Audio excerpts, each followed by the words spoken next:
समन्ता चक्रवालेषु अत्रा गच्छन्तु देवता सद्धम्मं मुनिराजस् सुनन्तु सग्गमोक्कदं धम्मश्रवण कालो अयं बदन्ता धम्मश्रवण कालो अयं बदन्ता धम्मश्रवण कालो अयं बदन्ता नमो तस् भगवतो अरहतो सम्मा सम्बुद्धस् नमो तस् भगवतो अरहतो सम्मा सम्बुद्धस् नमो तस् भगवतो अरहतो सम्मा सम्बुद्धस् කාරුණික ශ්‍රද්ධාකාමී පින්වතුනි ඔබ හැම කෙනෙක්ම සූදානම් වෙන්නේ තථාගත ලෞතර බුදුරජාණන් වහන්සේ දේශනා කරපු උතුම් දහම් කරුණකට ටික වෙලාවක් අහුම්කම් දෙන්නටයි. අද මේ උතුම් පින්කමේ දායකත්වය අරගෙන කටයුතු කරන්නේ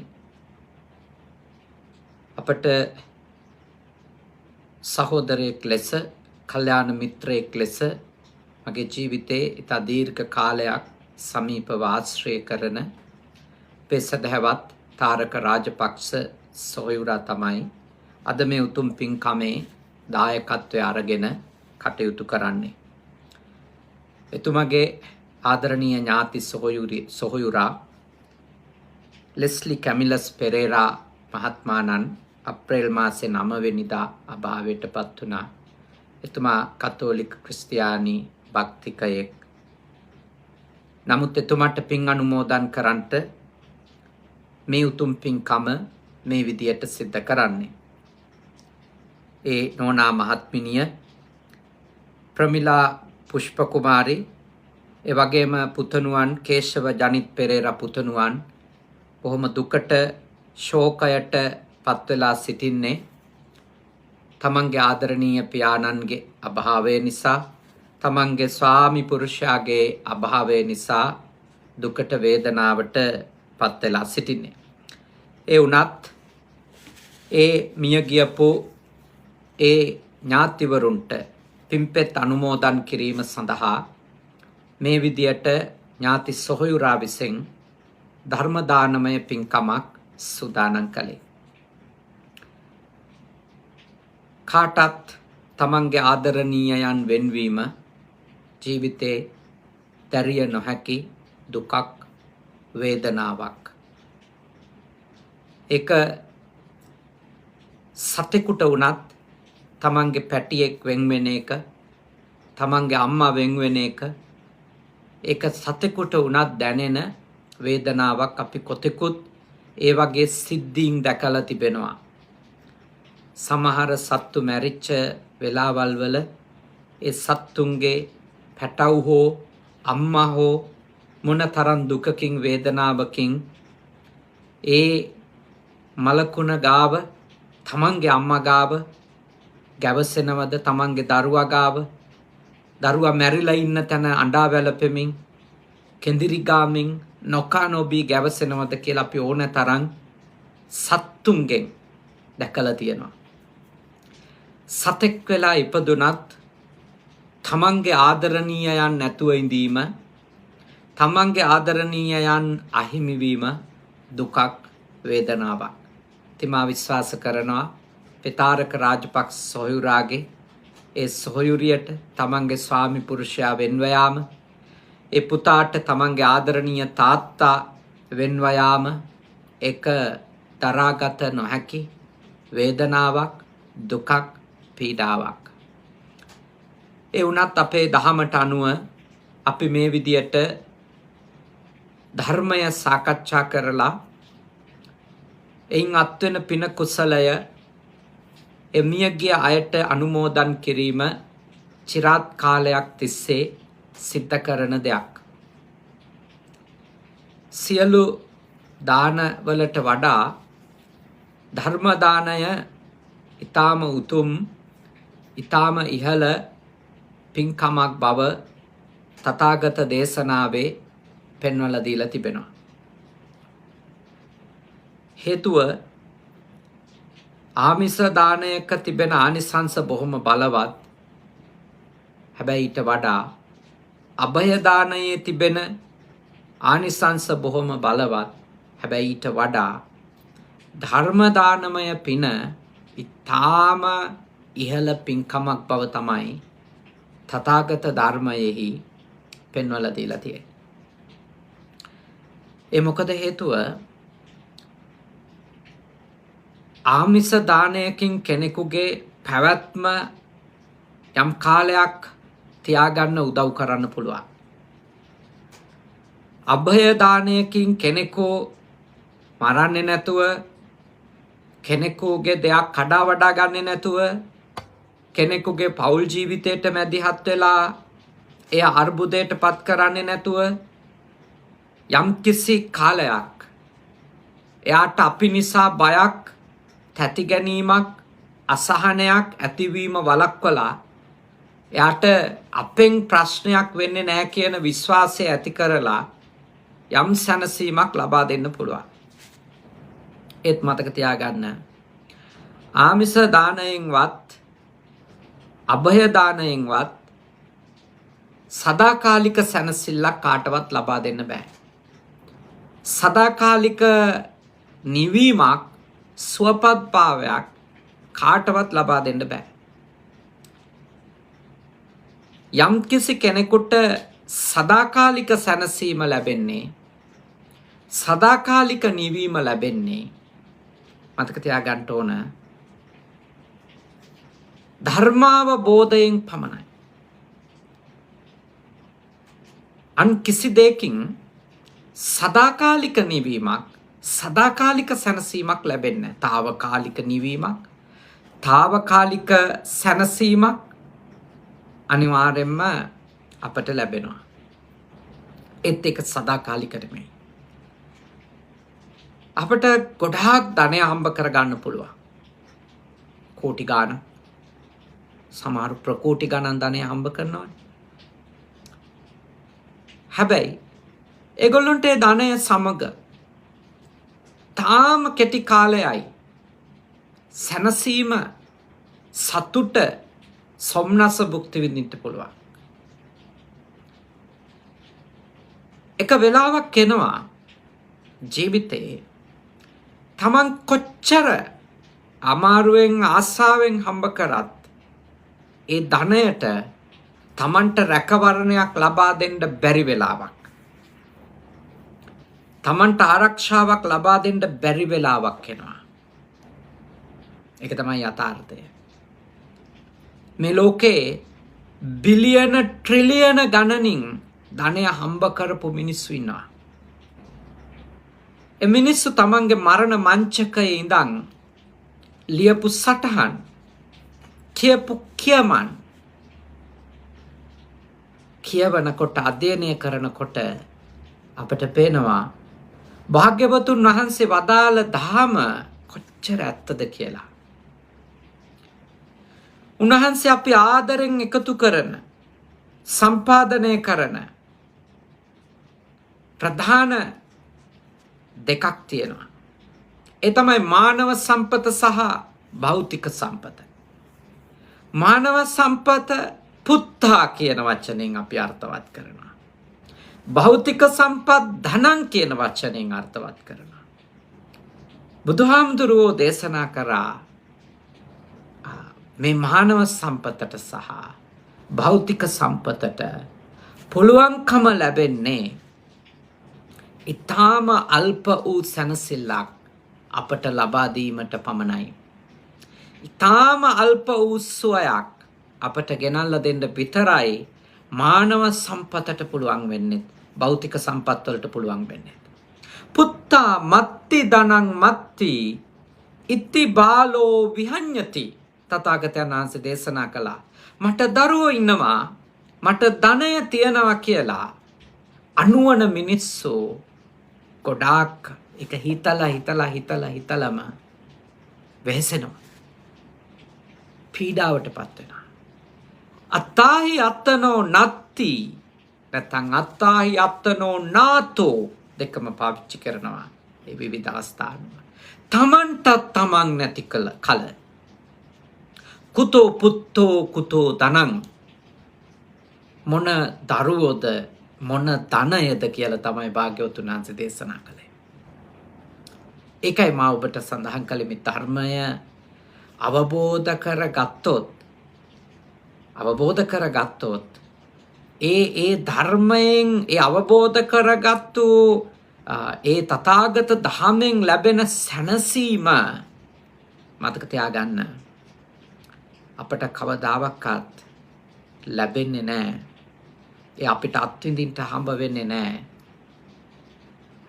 ධනය කොච්චර තිබුණත් මොන තරම් පුද්ගලයෝ අපි වටා රැස් කමින් හිටියත් ඒකයි දේශපාලකයෝ වේවා සාමාන්‍ය මිනිස්සු වේවා ගිහියෝ වේවා පැවිද්දෝ වේවා අපි කවුරුවක්වත් ධනය හම්බ කිරීම වැරද්දක් නෙමෙයි. ඒත් ධනය ඉපීම වෙනුවෙන් භවභෝග සම්පත් ලබා ගැනීම වෙනුවෙන් අපරාධකාරයෝ වෙන්න හොඳ නැහැ. මංකොල්ලකාරයෝ වෙන්න හොඳ නැහැ. වංචනිකයෝ වෙන්න හොඳ නැහැ. හොරු වෙන්න හොඳ නැහැ. දූෂිතයෝ වෙන්න හොඳ නැහැ. එක වචනකින් කිව්වොත් එක බෞද්ධ වචනකින් අධාර්මික වෙන්න හොඳ නැහැ. මොකද එහෙම අධාර්මික වෙලා හම්බ කරාට එහෙම වැරදි කරලා හම්බ කරාට මේ ධනයට අපිට රැකවරණ දෙන්න බෑ. මේ ධනයට අපිට රැකවරණ දෙන්න බෑ. මේ ධනයට අපේ ජීවිත රැකලා දෙන්න බෑ. මරණයෙන් අපිව ගලවන්න බෑ. එක කොණ්ඩ ගහක් සුදු වෙන එක නවත්තන්න බෑ. හැමේ රැලි වැටෙන එක නවත්තන්න බෑ. කොහොමද නවත්තන්නේ? ඔබ කියන්නේ නෑ ඒකට බේත් තියනවා. බේත් විදලා පුළුවන් කියලා. ඒත් බෙහෙත් විදලත් කවද වෙනකන්ද? ලෝකේ තියෙන හැම රැලි වැටීම වළක්වන, දි รา යාම වළක්වන ඉහළම ඖෂධය පාවිච්චි කළත් කවද වෙනකන් අපිට පුළුවන් වෙයිද? කවද වෙනකන් අල්ලන් ඉන්න පුළුවන් වෙයිද? ඒකයි අපි ධනය සහ බලය වෙනුවෙන් ඔය මානව සම්පත සහ භෞතික සම්පතේ තියෙන පුත්තා සහ ධනං කියන වචන දෙකටම අපිට කියන්න පුළුවන් ධනය සහ බලය කියලා. මානව සම්පත එක්ක බලයනේ ගොඩ ගැහෙන්නේ. ධනය එක්කත් බලය ගොඩ නැගෙනවා. හැබැයි ලොකුම බලය හැදෙන්නේ අපිට ඉන්න පිරිවරෙක්. මතක තියාගන්න. ඔය කිසි දෙයක් වෙනුවෙන් අපි අපරාධකාරයෝ වෙන්න හොඳ නැහැ. අපරාධකාරයෝ වෙන්න හොඳ නැහැ. වැරදි කරන්න හොඳ නැහැ. අයුක්ති සහගත වෙන්න හොඳ නැහැ. අසාධාරණ වෙන්න හොඳ නැහැ. කොයි ආගමේ වුණත් මේ බණ අහනවා කතෝලිකයෝ, මේ බණ අහනවා ඉස්ලාම් භක්තිකයෝ, මේ බණ අහනවා හින්දු භක්තිකයෝ. මේ අපි කවුරුණා ධනය වෙනුවෙන් සහ බලය වෙනුවෙන් මානව සම්පත සහ භෞතික සම්පත වෙනුවෙන් නේ මානව සම්පත සහ භෞතික සම්පත වෙනුවෙන් මතක තියාගන්න අපේ කවදාවත් අයහපත් වෙන්න හොඳ නැහැ. මොකද ඒ කිසිවක් වෙනුවෙන් අයහපත් වීම කියන தത്വෙට ගමන් කරන්න තරම් ඒ කිසිවෙකුවත් ඒ කිසිවක්වත් වටින දේවල් නෙමෙයි. ඒ කිසිවෙකුවත් ඒ කිසිවක්වත් වටින දේවල් නෙමෙයි. එච්චර වටින්නේ. අපේ ආධ්‍යාත්මයේ කෙලස ගන්න තරම් එකක්වත් වටින්නේ නැහැ. ඒක මතක තියාගන්න. ඒකක්වත් උසස් දේවල් නෙමෙයි. ඒකක්වත් වටින දේවල් නෙමෙයි. එහෙනම් තමන්ගේ සීමාව තමන් ලකුණු කරගන්න. ආගම මොකක් වුණත් මම ධනය හම්බ කරද්දී මං අනේකාගේ ජීවිතය නැති වෙන විදිය ක්‍රමවලින් මගේ පැවැත්ම තහවුරු කරගන්නේ නැහැ කියන ප්‍රතිපත්තියට එන්න. අනිකාගේ භෞතික සම්පත් වැරදි ආකාරයට මම පරිහරණය කරලා උදුරාගෙන කඩාවඩාගෙන මම මගේ ධනය බලය වැඩි කරගන්නේ නැහැ කියන ප්‍රතිපත්තියට එන්න. මට කාම ආසාවල් තියෙන්න පුළුවන්. හැබැයි මම අනිකෙකුගේ ජීවිතයට මැදිහත් වීමක් කරලා අනිකෙකුගේ පෞල් සංස්ථාව කඩා ඉහිරවලා අනිකෙකුගේ හිතට ගින්දරක් දීලා මම මගේ කාමුක ජීවිතය මගේ කාමුක හැඟීම් සම්පූර්ණ කරගන්න මම යන්නේ නැහැ කියන ප්‍රතිපත්තියට එන්න. මට පැවැත්ම ඕන. ඒ පැවැත්ම වෙනුවෙන් මම වංචනිකයෙක් බොරුකාරයෙක් බවට පත් වෙන්නේ නැහැ කියන ප්‍රතිපත්තියට එන්න. එතකොට ඔබට විශාල සැනසෙල්ලක් දැනෙන්න ගන්න. ලොකු ආත්ම විශ්වාසයක්. ඒ ආත්ම විශ්වාසය සල්ලි වලට ගන්න බෑ. කොච්චර සල්ලි තිබුණා. මොන තරම් පිරිස් සිටියත් වටේ ආත්ම විශ්වාසය කියන එක එහෙම හැදෙන්නේ නැහැ. ආත්ම විශ්වාසය කියන එක මරණ මංචකයේදී එන්නේ කෙනෙකුට. තමන් ගැන නිර්භයකමක්, තමන් ගැන සැබෑ අගයක්, තමන් ගැන සැබෑ වටිනකමක්, සැබෑ ගරුත්වයක් ඇති වෙන්නේ මතක තියාගන්න. හොඳට තේරුම් ගන්න. තමන් ගෙවන ජීවිතයේ තියෙන යහපත්කම එක. දැන් මගෙන් අහන්න එපා. ඉතින් අර ගොල්ලොන්ට ඕවා දැනෙන්නේ නැත්ද? මේගොල්ලොන්ට ඕවා දැනෙන්නේ නැත්ද? ඒක මම දන්නේ. දොවපු කමං කිරිමිදෙනව තරම් ඉක්මනටවත් කිරිමිදෙන්නත් සැලකිය යුතු වෙලාවක් යනවනේ. ඒ කිරිමිදෙනව තරම් ඉක්මනටවත් කර්මය පැහිලා ඇවිල්ලා විපාක දෙයි කියලා එහෙම අපේක්ෂාවෙන් ඉන්න එපා. සමහර කර්මවලට ඒක කරලා ඉවර වෙනකොටම ප්‍රතිවිපාක එනවා. සමහර කර්මවලට අපි කළත් අනුන් කළත් මේ භවය පුරාම වරින් වර විපාක එනවා. ඒ තමයි කර්මයේ සිද්ධාන්තය. සමහර කර්ම මේ ආත්මේ ගෙනාපු පින කුසලය බලවත් නම් මතක තියාගන්න. මේ ආත්මේ ගෙනාපු පින කුසලය බලවත් නම් සමහර කර්ම තියෙනවා සමහර විට ඊළඟ ආත්මේ එනකම්ම ප්‍රතිවිපාක දෙන්න අවස්ථාවක් එන්නේ නැහැ. හැබැයි එකකින් කියන්නේ කර්මය ඔබව මගහැරයයි කියලා හැමදාම. කර්මය මගහැරලා දාලා ඉන්න පුළුවන් වෙයි හැමදාම කියලා කවදාකවත් හිතන්න එපා. මටවත් ඔබටවත් ඒක බෑ. අපි කාටවත් බෑ. අපි මේකට මුහුණ දෙන්න ඕන. අපි කරන කර්මයට, අපි කරන කර්මේ විපාකෙට මම ඔබ අපි සියලු දෙනාම මුහුණ දෙන්න ඕන. මුහුණ නොදී යන්න බෑ. මේ සසරෙන් නික්මෙන්න බෑ එහෙමම වටවංගු වලින්. එහෙමම බෑ.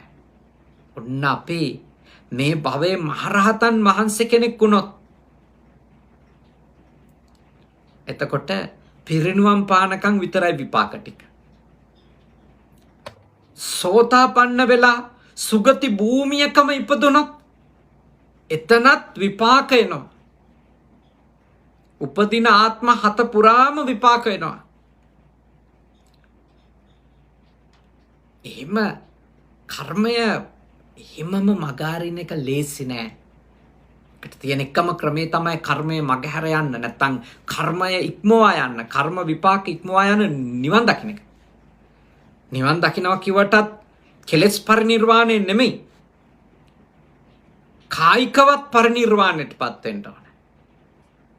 ඒකේ මරණයටමපත් වෙන්න ඕනේ. මරණයෙන් නිවී යන්න ඕනේ. තථාගත ලෞතුරා බුදුහාමුදුරුවෝ උපවත්තන සල්ලුයනේදී පිරිනිවන් පෑවා වගේ නේ. උපවත්තන සල්ලුයනේදී පිරිනිවන් පෑවා වගේ පිරිනිවන් පාන්න ඕන. එතකනුත් කර්ම විපාක එනවා. නිවන අවබෝධ වෙලා මහරහතන් වහන්සේ කර්ම විපාක එනවා. නිවන අවබෝධ වෙලා මහරහත් තෙරණියක් කර්ම විපාක එනවා. නිවන අවබෝධ කරගත් උතුම් පසේ බුදුහාමුදුරු කෙනෙක් කර්ම විපාක එනවා.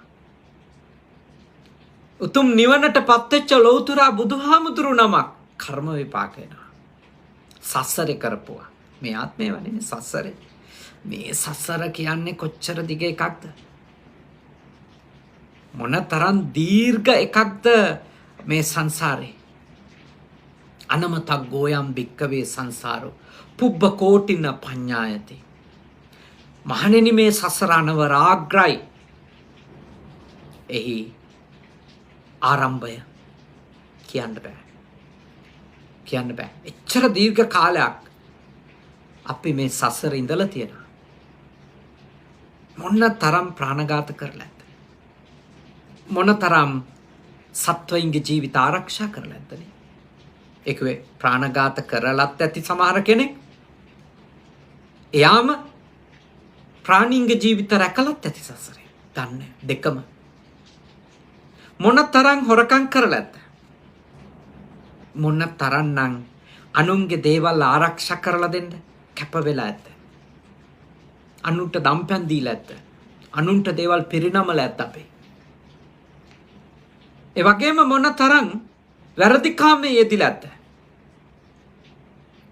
ඒ වගේම අන් අයට පෞල් ජීවිතය ආරක්ෂා කරගන්න කොච්චරනම් උදව් කරලා ඇද්ද?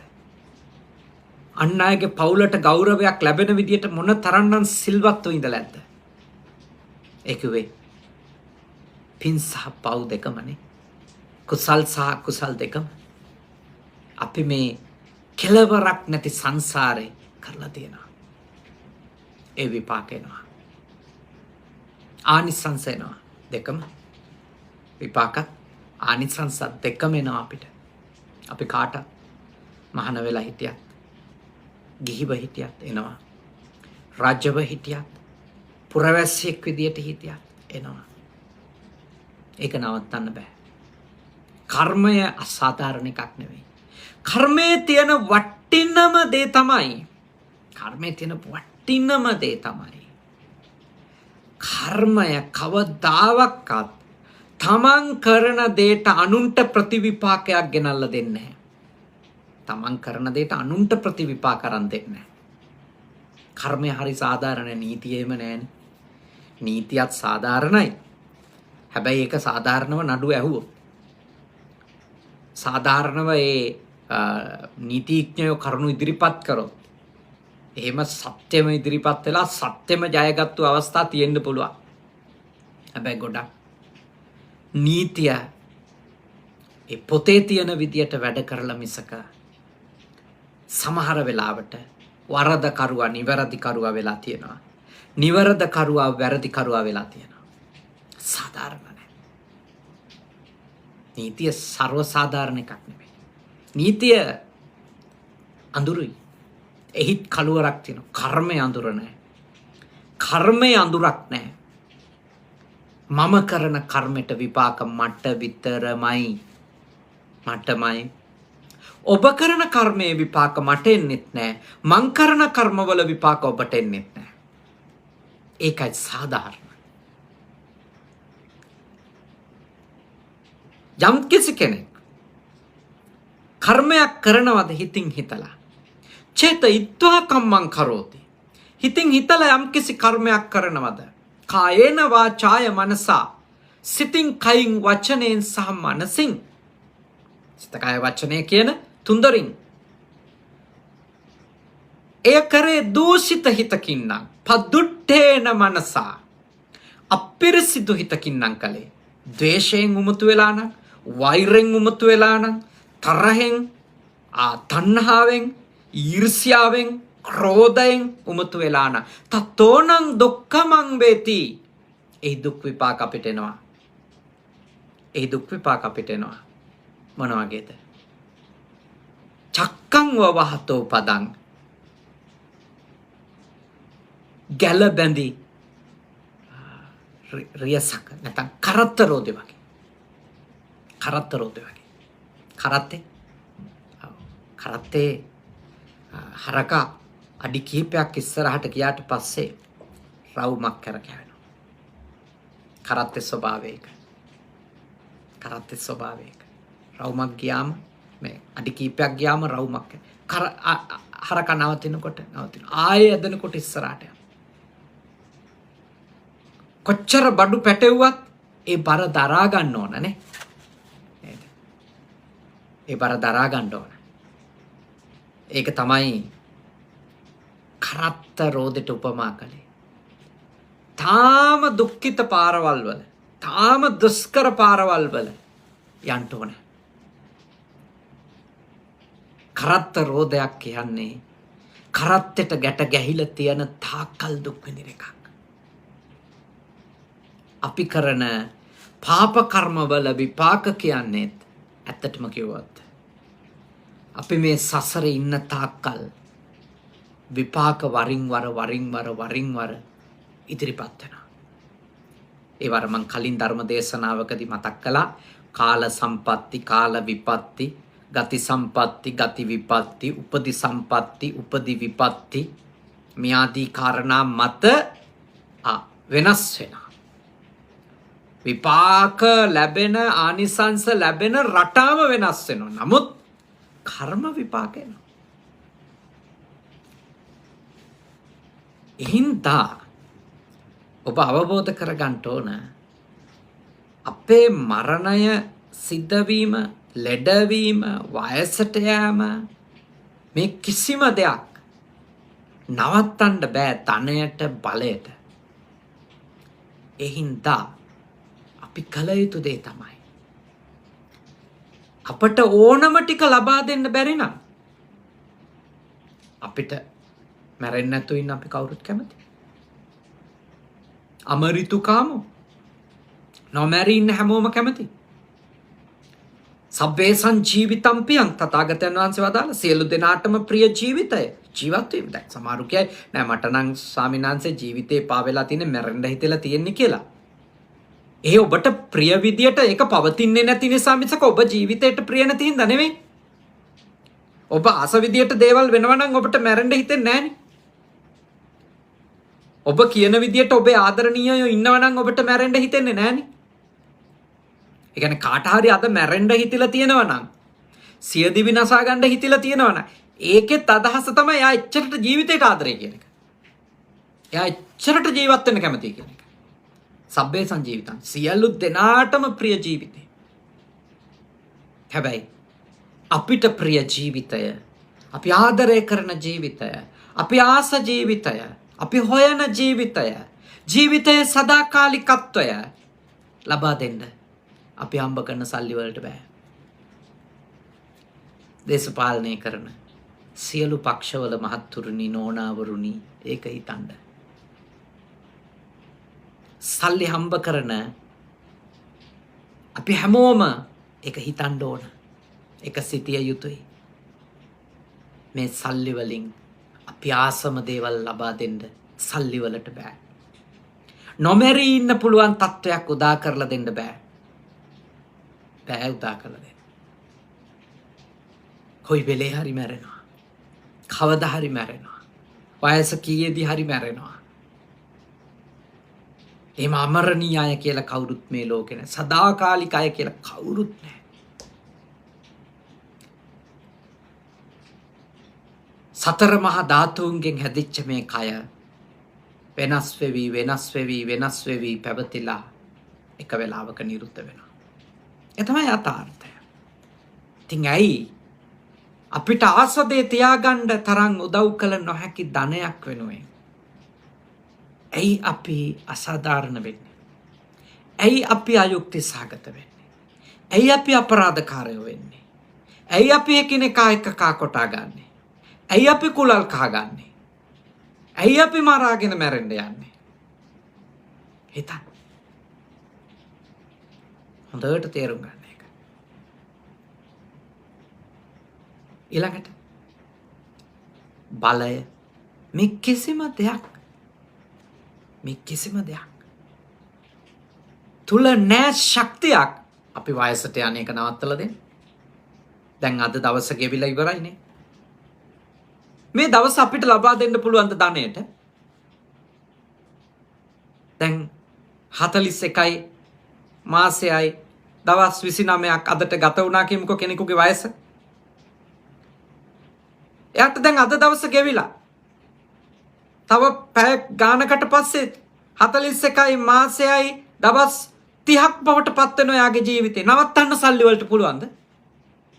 බලයට පුළුවන්ද? තමන් වටා ඉන්න මානව සම්පතට ඒ දවස දෙන්න පුළුවන්ද? නේද?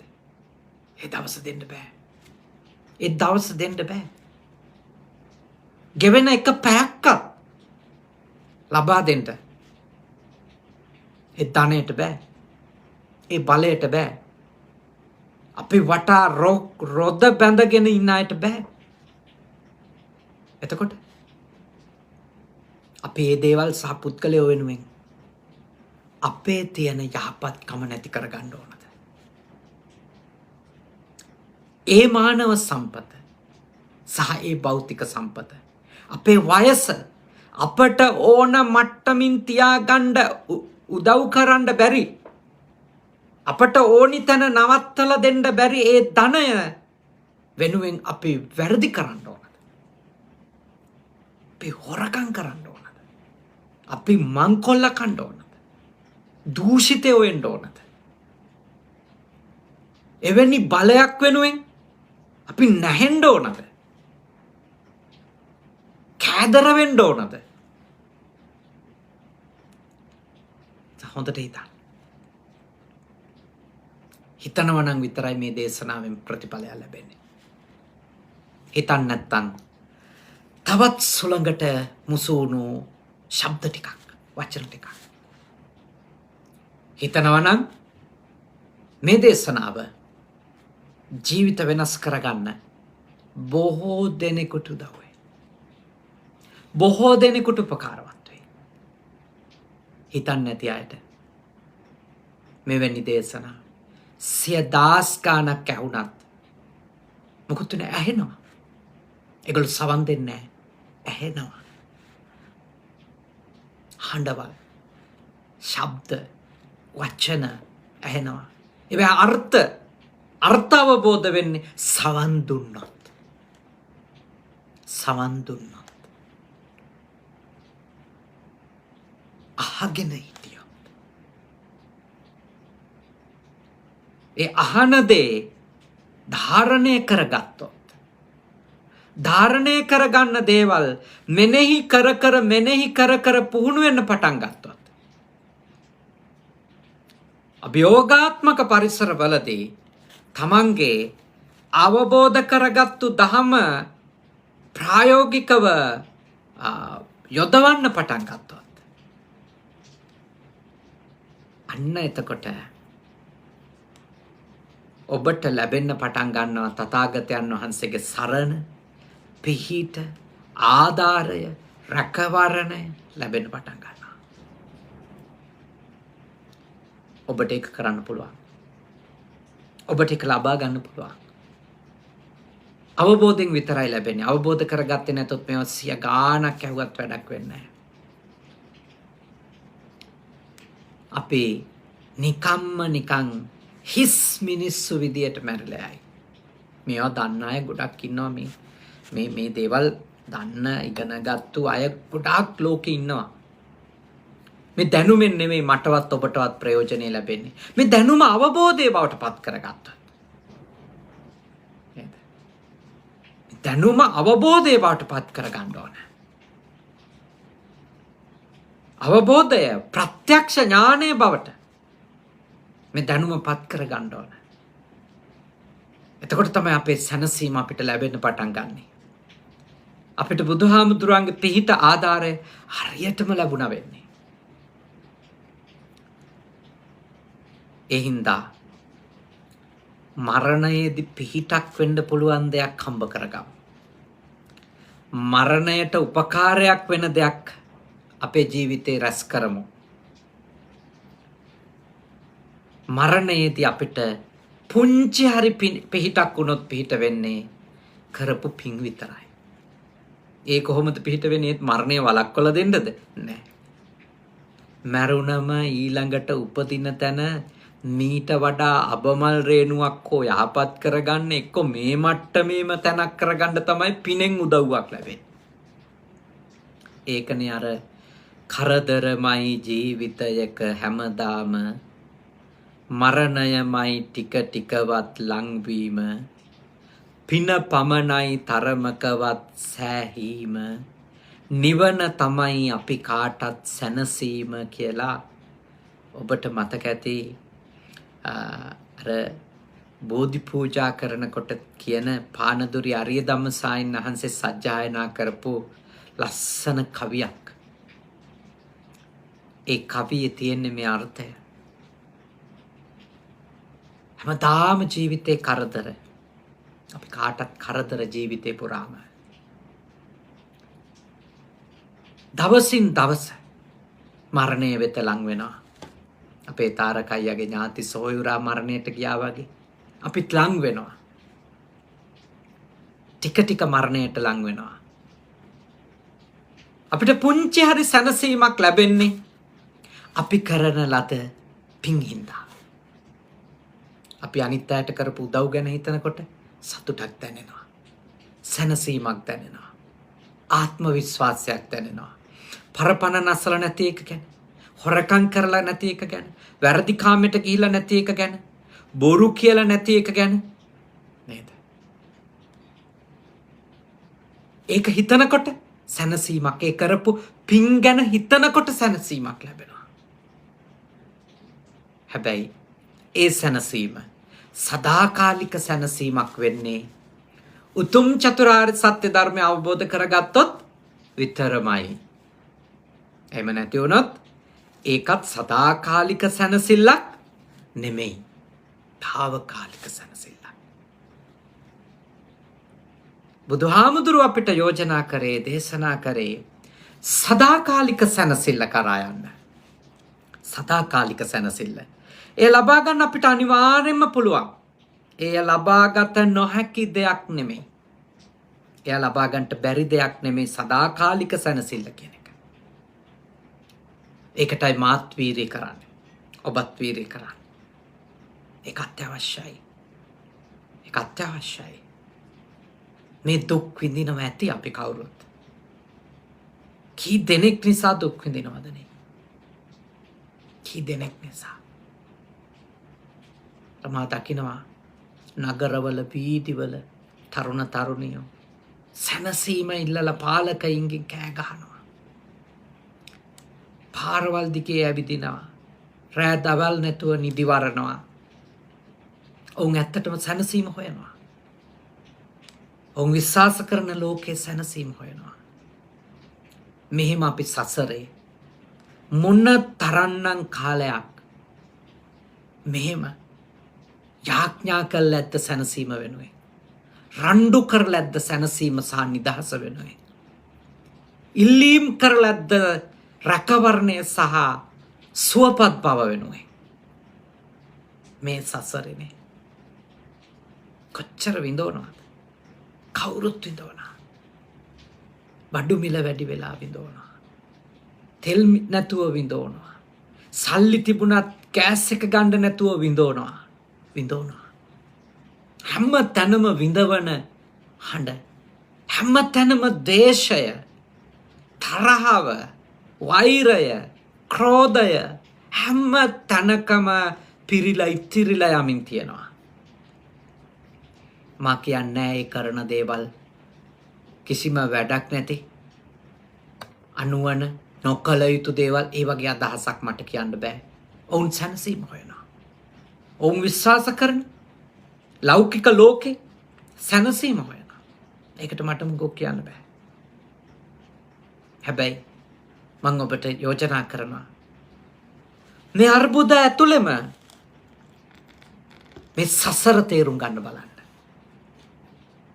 මේ සසර තේරුම් ගන්න. මේ සසරේ ඔය විදියට අපි කොච්චරනම් ප්‍රිය දේ නැතුව විඳවල ඇත්ද? ප්‍රිය අය නැතුව විඳවල ඇත්ද? රණ්ඩු කරලා ඇත්ද? අඬලා ඇත්ද? නිදිවරලා ඇත්ද? කොච්චර? ඒ දවස් ගාන මේ සසරේ, ඒ අවුරුදු ගාන, කල්ප ගණන් සමහර විට අපි විඳවල ඇති අපි දන්නේ නැති වුණාට. ඒකයි ලෞකික ලෝකේ තියෙන, රටේ තියෙන ප්‍රශ්න විසඳ ගන්න මිනිස්සු ඉදිරිපත් වෙන්න ඕනේ, කතා කරන්න ඕනේ. ඒක ගැන කිසි සැකයක් නැහැ, විවාදයක් නැහැ. ඒවට පාලකයෝ අහුම්කම් දෙන්න ඕනේ. මිනිස්සුන්ගේ සාධාරණ දේ සොයන්න බලන්න ඕනේ. ඒවා විය යුතු දේවල්. ඒවා නෑසූකම් ඇතුව ඉන්නවා නම් ඒගොල්ලෝ කරන්නේ ලොකු වරදක්. ඒවා නොකළ යුතු දේවල්. නමුත් මම ඔබට යෝජනා කරනවා. ඔවුන් අපේ ප්‍රශ්න විසඳුවත් නැතත් අපිට තේරුම් ගන්නට වෙනවා. මේ සසරේ උපදින හැම භවයකම අපිට මේ වගේ අපේ කැමැත්ත වෙනුවෙන් අඬන්න වෙලා තියෙනවා. අපේ කැමැත්ත ලබා ගැනීම වෙනුවෙන් රණ්ඩු කරන්න වෙලා තියෙනවා. අපේ කැමැත්ත ලබා ගැනීම වෙනුවෙන් වේදනාව විඳින්න වෙලා තියෙනවා. ලබා ගත්තට පස්සේ තියාගන්න බිඳවන්න වෙලා තියෙනවා. තියාගන්න වේදනාව විඳින්න වෙලා තියෙනවා. ඒක තමයි යථාර්ථය. ඒකයි මේ සසරෙන් අපි ගැලවෙන්න ඕන. ගැලවෙන්න ඕන මේකෙන්. මේක ඉන්න සුදුසු සසරක් නෙමෙයි. මේ සසරේ අල්ප ආස්වාදෙකුයි පොඩ්ඩි සතුටකුයි මහා වේදනා ගිනි ගොඩකුයි අපිට උරුම කරලා දීපු එකක්. අපි කවුරුත් මේ රෝදෙට අහු වෙලා ඉන්නේ. මේක තේරුම් ගන්න ඕන. අපි සියලු දෙනාම. ඒකයි අපි මේ ධහම නිතර නිතර සාකච්ඡා කළ යුත්තේ. මේ ධහම වෙත තථාගතයන් වහන්සේගේ දේශනාව වෙත නිතර නිතර අපේ අවධානය යොමු කළ යුත්තේ ඒකයි. ඒකයි අවධානය යොමු කළ යුත්තේ. අද දවසේත් ඔයත් මේ දහම් කරුණු ශ්‍රවණය කළා. සමහර අය ප්‍රශ්න ඉදිරිපත් කරනවා. නමුත් මම මේ මාතෘකාවේ මිසක ඒ කමෙන්ට් වලින් ඉදිරිපත් කරන ප්‍රශ්න වලට ඇත්තටම එහෙම පිළිතුරු දෙදී මේ දේශනාව කරන්න බෑ. ඒවා කියව ඉන්න බෑ. මම මේ දේශනාව සජීවීව කරන නිසා. ඔබ එහෙම ප්‍රශ්න යොමු කරලා තිබුණොත් මම දේශනා සිත කරනකොට ඒ ඇසුරු කරගෙන කරුණු පැහැදිලි කිරීම කරයි. ඔබට පුළුවන් ප්‍රශ්න කමෙන්ට් කරලා තියන්න. YouTube එකේ වේවා, මුහුණ පොතේ වේවා. ඒවා මට කියවන්න වෙලාව නැති වුණා. අපේ මේ Facebook අඩවිය කරගෙන යන ඒ පුතා ඒ වටින දේවල් ඔබේ ප්‍රශ්න මාව දැනුවත් කරනවා. ඒ නිසා ඔබ අද ශ්‍රද්ධාවෙන් මේ දහම් කතාව ඇහුම්කන් දුන්නා. මට කියලා දෙන්න ඕනුනේ මරණයෙන් අපි කාටවත් ගැලවීමක් නැහැ. වයසට යෑමෙන් අපි කාටවත් ගැලවීමක් නැහැ. ලෙඩ දුක් පීඩා වලින් ගැලවීමක් නැහැ. ප්‍රිය විප්‍රයෝගයෙන් ගැලවීමක් නැහැ. අප්‍රිය සංප්‍රයෝගයෙන් ගැලවීමක් නැහැ. කොච්චර සල්ලි තිබුණත්, කොච්චර බලය තිබුණත් ගැලවීම තියෙන්නේ මේ සසරින් නිදහස් වීමෙන් පමණයි. දහම දැකීමෙන් පමණයි.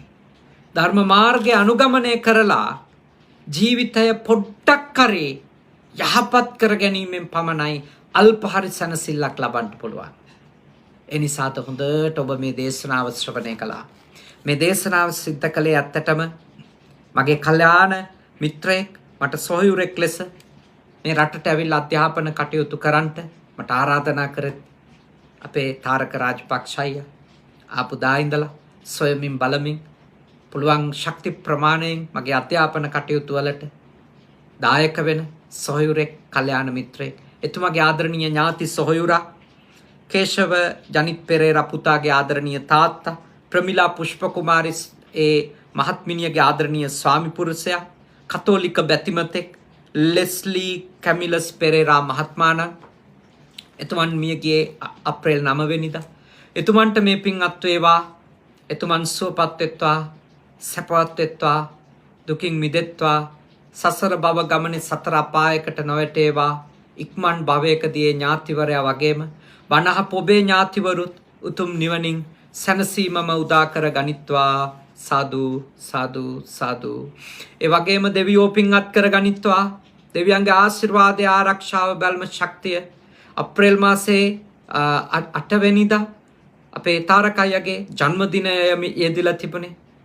තාරකයට නිදුක් බව, නිරෝගී බව, සුවපත් බව, චිරජීවනයේ ලැබේවා.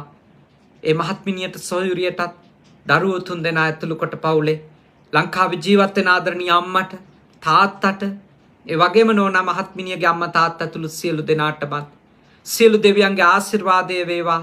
බණ අහපු බුද්ධ පුතුන් ශ්‍රාවකයින්ටත් අපේ කනගවත් සුගත භාවනා මධ්‍යස්ථානයේ පුජි සුගත සේනාසනයේ නිර්මාතෘවර මේ සේනාසන ගණයේ ආධිපත්‍ය හොබවන පූජනීය අපේ හුරුළුනික වැවේ සුදම්ම සාමීන්ද්‍රයාණන් වහන්සේ ඇතුළු කොට මහා සංඝ රත්නයටත් සේනාසනාධිකාරී අම්පිටිය සද්ධාවාස සායින් වහන්සේටත් සියලු දෙවියන්ගේ ආශිර්වාදය ලැබේවා.